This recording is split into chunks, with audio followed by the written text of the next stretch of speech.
بسم اللہ الرحمن الرحیم۔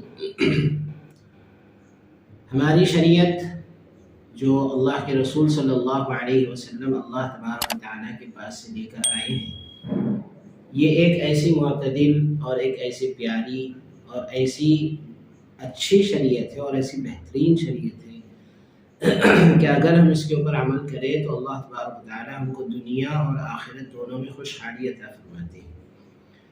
اور ایسا نہیں ہے کہ شریعت کے اندر انسان کی فطرت اور انسان کی طبیعت کا خیال نہیں رکھا گیا۔ مطلب یہ ہے کہ انسان کو یہ نہیں کہا گیا کہ انسان جو ہے تفریح نہیں کر سکتا یا انجوائے نہیں کر سکتا، انجوائمنٹ نہیں کر سکتا، ایسا ہماری شریعت کے اندر نہیں کہا گیا۔ یہ ہم لوگوں کی جو ذہنیت ہے کہ شریعت کے اندر مطلب یہ ہے کہ اگر کوئی آدمی شریعت پر عمل کرنا شروع کر دے اور وہ بندہ نیک ہو جائے تو مطلب یہ ہے کہ اس کو اپنی تفریح چھوڑنی پڑے گی، انجوائمنٹ چھوڑنا پڑے گا اور اپنی لطف اندوزی کو چھوڑنا پڑے گا۔ یہ سمجھ کر ہمارے بہت سارے نوجوان ایسے ہیں جو شریعت کے دائرے میں آنا نہیں چاہتے اور اپنے آپ کو نیک لوگوں کی فہرست میں شمار کرنا اس کو وہ لوگ پسند نہیں کرتے۔ اس لیے پسند نہیں کرتے کہ وہ سمجھتے ہیں کہ اگر ہم نیک بن جائیں گے اور ہمارے چہرے پر داڑھی آ جائے گی، ہمارے سر پہ ٹوپی آ جائے گی تو پھر جو ہے ہم تفریح نہیں کر سکتے، ہم انجوائے نہیں کر سکتے۔ حالانکہ ایسا نہیں ہے۔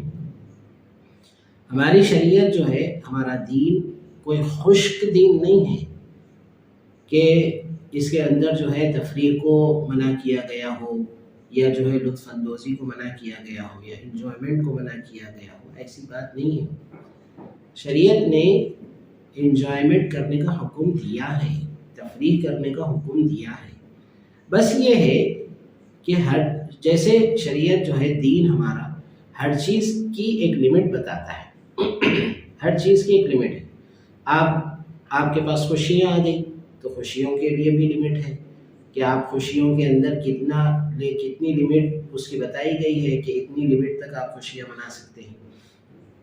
اسی طرح غم ہے، غم میں بھی جو ہے لمٹ بتائی گئی کہ غم جو ہے کتنا کر سکتے ہیں اور کتنا نہیں کر سکتے، لمٹ بتائی گئی، حد بتائی گئی۔ ایسے ہی تفریح کے اندر بھی حد بتائی گئی، لمٹ بتائی گئی کہ اس کے اندر کوئی حرام کام نہ ہو اور جو ہے بے حیائی نہ ہو اور بے پردگی نہ ہو۔ عفت اور عصمت کی حفاظت کرتے ہوئے آدمی تفریح کرے اور جائز حدود میں رہتے ہوئے اگر آدمی تفریح کرے تو یہ بہت اچھی چیز ہے، اور اللہ کے رسول صلی اللہ علیہ وسلم نے بھی تفریح فرمائی ہے اور آپ نے خود اس کا حکم دیا ہے۔ روح البیان کے اندر ایک روایت ہے، آپ نے فرمایا ربح القلوب ساعۃ فساعۃ، کہ کبھی کبھی اپنے دل کو راحت دے لیا کرو، اپنے آپ کو آرام دے لیا کرو، ریلیکس کر دیا کرو۔ آپ صلی اللہ علیہ وسلم نے خود اس کا حکم دیا ہے۔ اسی طرح جو ہے آپ صلی اللہ علیہ وسلم نے دوسری روایات کے اندر اور خود آپ صلی اللہ علیہ وسلم تفریح کیا کرتے تھے۔ شمائل ترمذی کی روایت ہے، صحابہ کرام نے آپ صلی اللہ علیہ وسلم کے سامنے کہا کہ اے اللہ کے رسول انک تداعبنا، آپ ہمارے ساتھ مذاق کرتے ہیں، آپ ہمارے ساتھ مزاح کرتے ہیں۔ تو آپ نے فرمایا لا اقول الا حقا، کہ میں جو بھی بات کرتا ہوں وہ حق بات کرتا ہوں۔ تو ہماری شریعت ایسے خشک شریعت نہیں ہے۔ یہاں پر جو ہے تفریح کرنے کی اجازت دی گئی ہے، لیکن اس کی لمٹ بتائی گئی کہ حرام کام نہیں ہونا چاہیے، عفت اور عصمت کی حفاظت ہو اور جو ہے بے حیائی نہ ہو، بے پردگی نہ ہو۔ ایسی اگر تفریح ہوتی ہے تو اس میں کوئی حرج کی بات نہیں۔ پہلے زمانے میں جو تفریحات ہوا کرتے تھے، جو کھیل ہوا کرتے تھے، تو ان کھیلوں کے اندر انسان کی جسمانی یا عقلی بدنی ورزش ہوتی تھی۔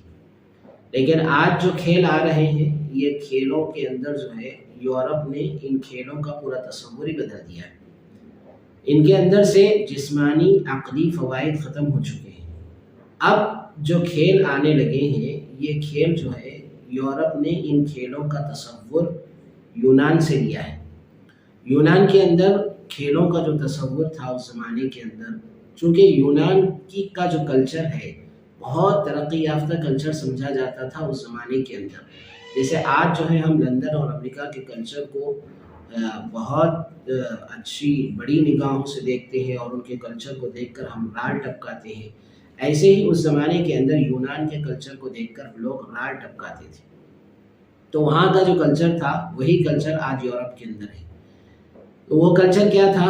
اس کلچر کے اندر جو ہے انسان کو جانوروں سے لڑایا جاتا تھا اور انسان کو بھوکے شیر کے پنجرے کے اندر چھوڑ دیا جاتا تھا، اور بھوکا شیر جو ہے جب انسان کے اوپر حملہ کرتا اور وہ اس کو تکلیف پہنچاتا تو انسان چیختا تو لوگ اس سے لطف اندوز ہوتے تھے۔ ایسا وہ لوگ تفریح کیا کرتے تھے۔ وہی تصور آج یورپ کے اندر ہے۔ اس لیے یورپ کے اندر آج جو کھیل ہے، یہ کھیلوں کے اندر نہ تو کوئی جسمانی فائدہ ہے نہ عقلی فائدہ ہے۔ شریعت نے ہم کو جن کھیلوں کے کھیلنے کا اور جن کھیلوں سے مزے لینے اور تفریح کرنے کا ہم کو حکم دیا ہے اور اس کی اجازت دی ہے، ایسے کھیل جس کے اندر آدمی کو جسمانی طور پر فائدہ ہو یا عقلی طور پر فائدہ ہو، یعنی یا تو جسم مضبوط ہو یا پھر عقل مضبوط ہو، ایسے کھیل کھیلنے کی شریعت نے خود اجازت دی ہے، اور اس سے فائدہ اٹھانے اور اس کی تفریح کرنے کی خود شریعت نے اجازت دی ہے۔ لیکن اگر کھیل ایسا ہوتا ہے کہ جس میں جو ہے نہ تو کوئی انسان کی باڈی کو فائدہ ہو رہا ہے، نہ انسان کا مائنڈ جو ہے شارپ ہو رہا ہے، تو ایسا کھیل کھیلنے سے شریعت نے منع کیا ہے، کیونکہ ایسا کھیل کھیلنے سے انسان کی نہ تو بدن کو فائدہ ہوگا نہ دماغ کو فائدہ ہوگا، بس وقت ضائع ہوگا۔ اس لیے ایسا کھیل کھیلنے سے شریعت نے منع کیا ہے۔ اس لیے ہم اس اصول کو بھی سامنے رکھ لیں کہ شریعت نے جن کھیلوں سے منع کیا ہے وہ کھیل خراب ہیں، ان کھیلوں سے انسان کی باڈی کو اور انسان کے مائنڈ کو کوئی فائدہ نہیں ہوتا، اس وجہ سے شریعت نے اس کو منع کیا ہے۔ اگر اس کے اندر کچھ فائدہ ہوتا تو شریعت اس کو منع نہیں کرتی۔ اس لیے ہم اس بات کو بھی سمجھیں۔ اللہ تعالی ہم کو سمجھنے کی اور عمل کرنے کی توفیق عطا